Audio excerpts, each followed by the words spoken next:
pushpa pushpa pushpa pushpa pushpa pushpa pushpa pushpa pushpa pushpa pushpa pushpa pushpa pushpa pushpa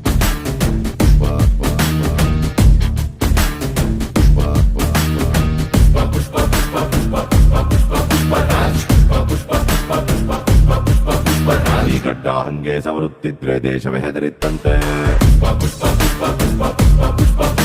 ನೀ ಭುಜವಾಗೆತ್ತಿ ನಡೆಯುತ್ತಿದ್ರೆ ಹುಲಿಯೇ ಬೆದರಿತ್ತಂತೆ